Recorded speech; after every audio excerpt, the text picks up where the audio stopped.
Bienvenidos a la Universidad del Éxito. Mi nombre es Gustavo y en el día de hoy leeremos la primera parte del primer capítulo de Piense y hágase rico de Napoleón Hill.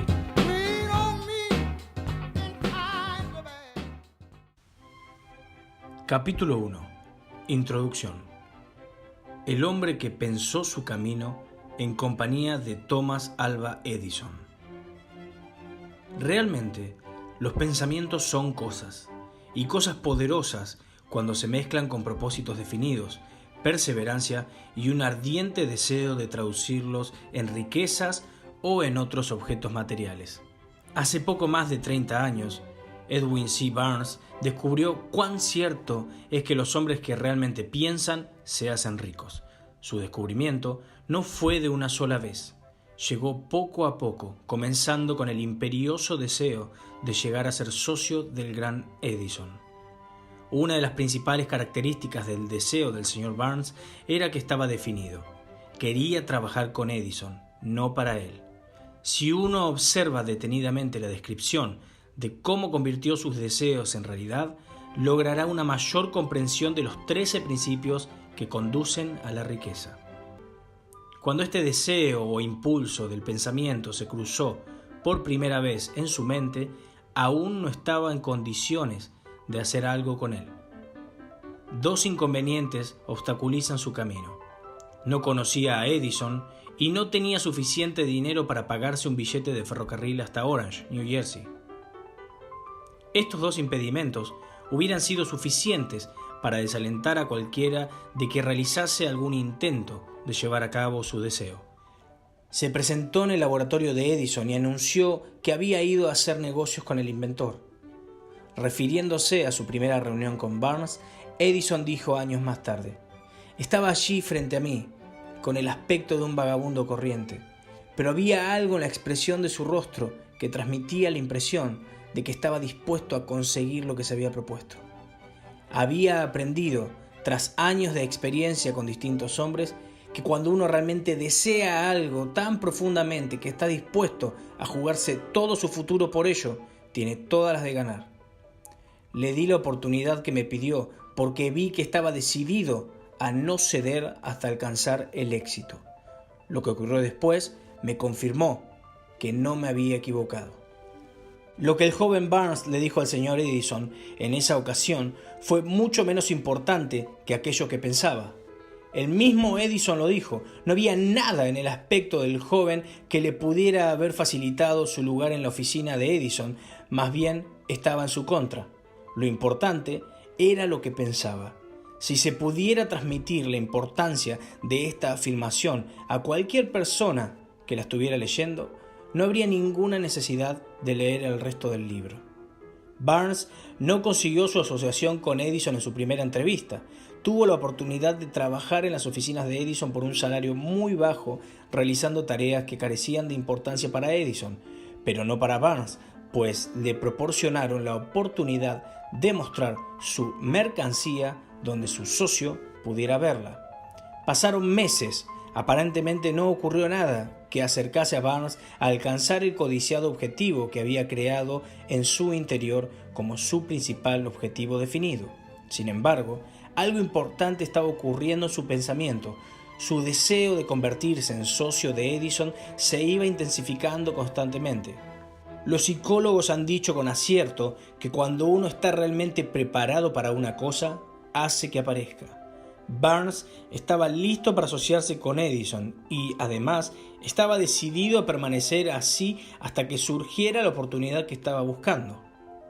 No se dijo a sí mismo: «Bueno, no sirve de nada, supongo que acabaré cambiando de opinión y buscaré un trabajo de vendedor». Por el contrario, se dijo: «Vine aquí para hacer negocios con Edison y voy a lograrlo, aunque me cueste lo que me queda de vida». Lo decía en serio. Qué diferente sería la historia de los hombres si adoptaran un propósito definido y se atuvieran a él hasta que con el tiempo se convirtiera en una obsesión perseverante. Tal vez el joven Barnes no lo supiera en ese momento, pero su determinación inamovible y su perseverancia de mantenerse firme en su único deseo estaba destinada a terminar con todos los obstáculos y a traerle la oportunidad que estaba buscando. Cuando la oportunidad llegó, apareció de una forma y con una dirección muy distinta a la que Barnes había esperado.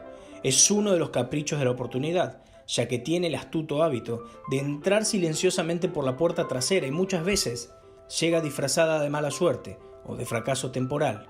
Quizás esta sea la razón por la que tantas personas no son capaces de identificarlas como oportunidades. El señor Edison acababa de perfeccionar un nuevo dispositivo, conocido por aquel entonces como la máquina de dictar de Edison. Sus vendedores no estaban muy entusiasmados con el aparato. No creyeron que pudiera venderse sin emplear grandes esfuerzos. Barnes halló su oportunidad. Había aparecido silenciosamente en forma de una máquina extraña que no interesaba a nadie excepto a Barnes y a su inventor. Barnes supo que él podría vender la máquina de dictar de Edison. Se lo propuso y enseguida obtuvo su oportunidad. Obviamente vendió la máquina. De hecho, lo hizo con tanto éxito que Edison le adjudicó un contrato para distribuirla y comercializarla por todo el país. Gracias a esta asociación mercantil apareció el famoso eslogan hecho por Edison e instalado por Barnes. Su alianza comercial fue un gran éxito durante más de 30 años. Gracias a ella, Barnes se hizo rico, pero también logró algo infinitamente más grande. Demostró que uno realmente puede pensar y hacerse rico. No tengo forma de saber cuánto dinero en efectivo proporcionó a Barnes su deseo. Tal vez fueran 2 o 3 millones de dólares, pero dicha cantidad, sea cual fuere, se vuelve insignificante cuando se la compara con la gran virtud que adquirió en forma del conocimiento definitivo de que un impulso intangible del pensamiento puede convertirse en su homólogo material con la aplicación de principios conocidos. Barnes literalmente creyó en una asociación con el gran Edison. Se vio como dueño de una fortuna. No tenía nada con lo que empezar, excepto la capacidad para saber lo que quería y la determinación de permanecer fiel a ese deseo hasta haberlo realizado. No tenía dinero con el que comenzar. Su educación era muy escasa y carecía de influencias, pero sí tenía iniciativa, fe y el deseo de triunfar. Con estos poderes intangibles se convirtió en el socio número 1 del inventor más grande que jamás haya existido.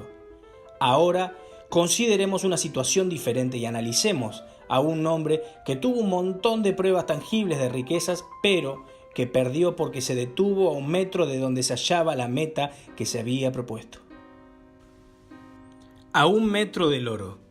Una de las causas más comunes del fracaso es el hábito de claudicar cuando a uno lo vence una frustración temporal. Todo el mundo es culpable de este error en un momento u otro.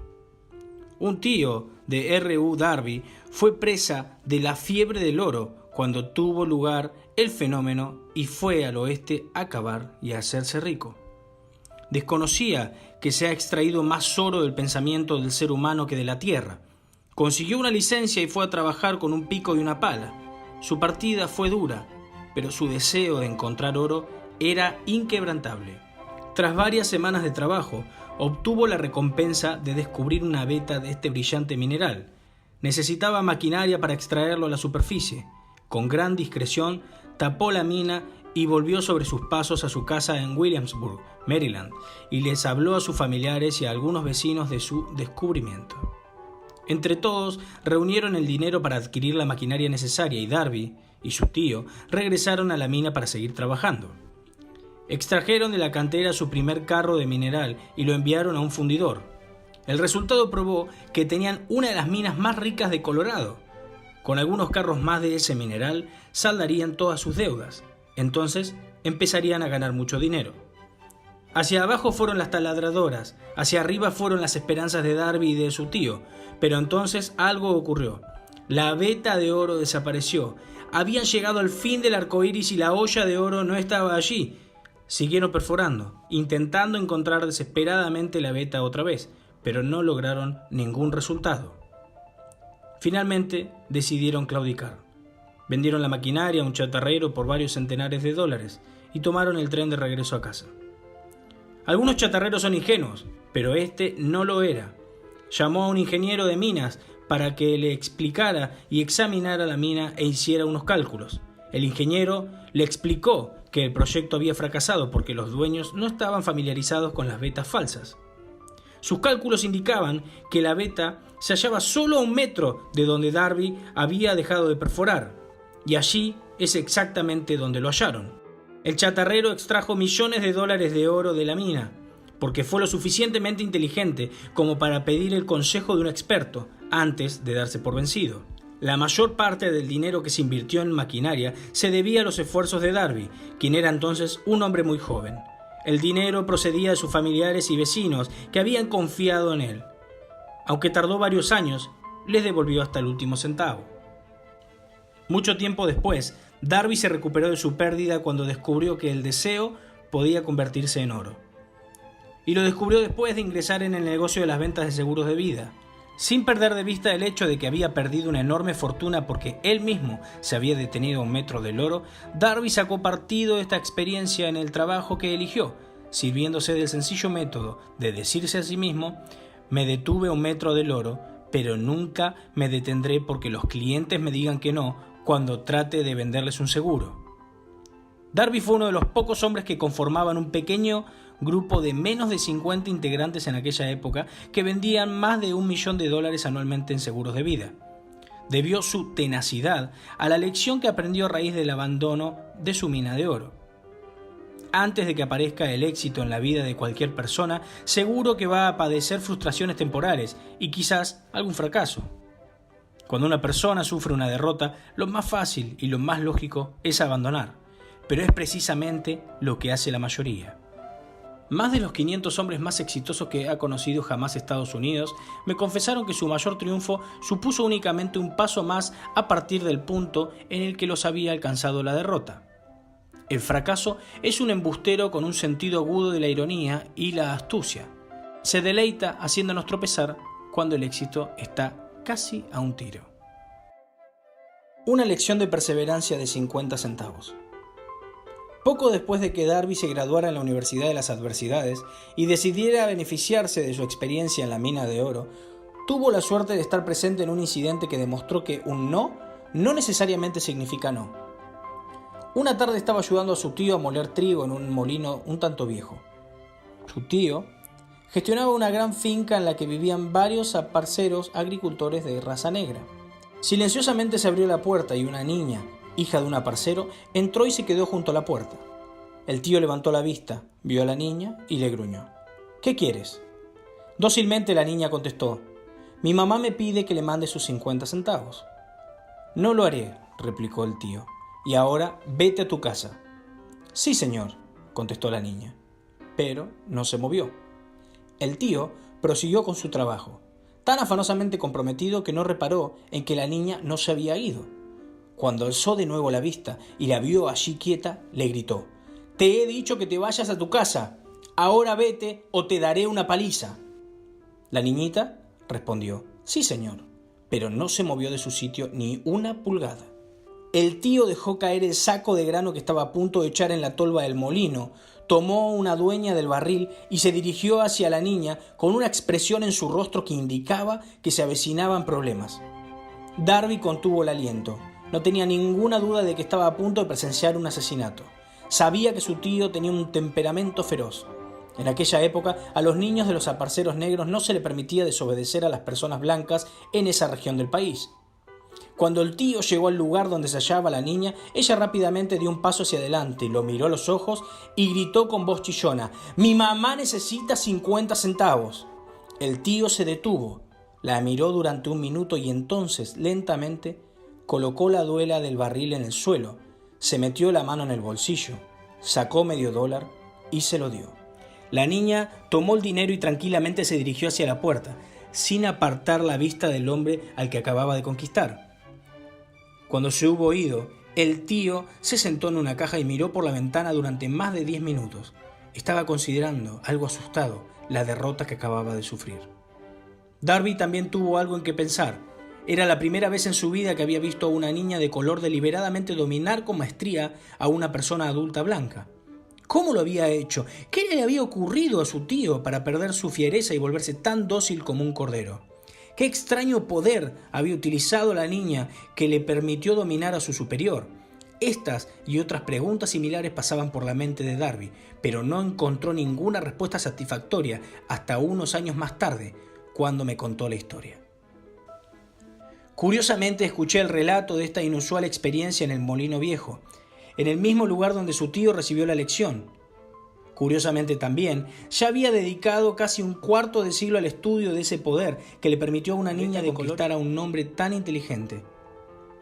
Mientras estábamos allí, en ese viejo molino mohoso, Darby repitió la historia de esa conquista excepcional y acabó preguntándome: ¿cómo te lo explicas? ¿Qué extraño poder utilizó aquella niña que dominó completamente a mi tío? La respuesta a esta pregunta la encontrará en los principios descritos en este libro. Es completa y categórica. Contiene detalles e instrucciones suficientes como para permitirle a cualquiera comprender y aplicar el mismo poder con el que la niñita tropezó accidentalmente. Mantenga su mente alerta y observará exactamente cuál fue el poder extraño que acudió al rescate de la niña. En el siguiente capítulo hallará una visión fugaz de ese poder. En alguna parte de la obra encontrará una idea que estimulará sus poderes receptivos y pondrá en sus manos para su propio beneficio este mismo poder irresistible. La comprensión de este poder puede llegarle en el primer capítulo o puede destellar intermitentemente en alguno de los siguientes. Puede aparecer en forma de una sola idea o tal vez en la naturaleza de un plan o en un propósito. De nuevo, puede hacerle regresar a sus experiencias pasadas que implicaron un fracaso o derrota y sacar a la luz alguna lección gracias a la cual podrá recobrar todo lo que perdió con aquella derrota. Tras describirle a Darby el poder que inadvertidamente había utilizado la niñita, este repasó en un instante sus 30 años de experiencia como vendedor de seguros de vida y reconoció con franqueza que su éxito en ese campo fue debido, en gran medida, a la lección que había aprendido de la niña. El señor Darby señaló: cada vez que un posible comprador intentaba despedirse de mí sin comprar, visualizaba a la niñita de pie en el viejo molino, con sus grandes ojos que brillaban intensamente con desafío, y me decía: tengo que lograr hacer esta venta. La mayor parte de las ventas que he realizado las hice después de que los clientes me hubieran dicho que no. También recordó su error cuando se detuvo a solo 1 metro del oro. Pero esa experiencia fue una bendición oculta. Me enseñó a seguir intentándolo a pesar de las dificultades. Una lección que necesitaba aprender para poder tener éxito en cualquier cosa. Esta historia de Darby, su tío, la niña de color y la mina de oro indudablemente la leerán centenares de personas que se ganarán la vida vendiendo seguros, y a todos deseo mencionarles que Darby le debe a estas 2 experiencias su capacidad para vender más de $1 millón en seguro de vida cada año. La vida es extraña y a menudo imponderable. Tanto los éxitos como los fracasos tienen sus raíces en experiencias sencillas. Las experiencias de Darby fueron comunes y triviales, pero le trajeron la respuesta a su destino en la vida y por consiguiente fueron tan importantes para él como la vida misma. Se benefició de estas 2 experiencias dramáticas porque las analizó y halló la lección que enseñaban. Pero ¿qué podemos decir de los que no tienen ni el deseo ni el tiempo de revisar sus fracasos para buscar el conocimiento que les pueda conducir al éxito? ¿Dónde y cómo deben aprender el arte de convertir la derrota en un escalón hacia la oportunidad? Este libro se escribió para contestar a estas preguntas.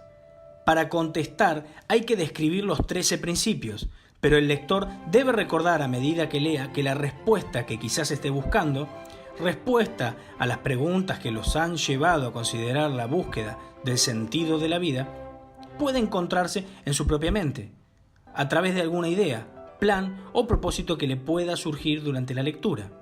Una idea sólida es todo lo que uno necesita para lograr el éxito. Los principios descritos en este libro contienen el mejor y más práctico conocimiento en relación a los medios y formas de crear ideas útiles. Antes de seguir avanzando con nuestro enfoque sobre la descripción de estos principios, creemos que el lector merece recibir esta importante propuesta. Cuando las riquezas comienzan a llegar, aparecen tan rápidamente y en tal abundancia que uno se pregunta ¿dónde han estado escondiéndose durante todos estos años de escasez? Se trata de una declaración asombrosa, sobre todo cuando tomamos en consideración la creencia popular de que la riqueza llega solo a aquellos que trabajan duro y durante mucho tiempo.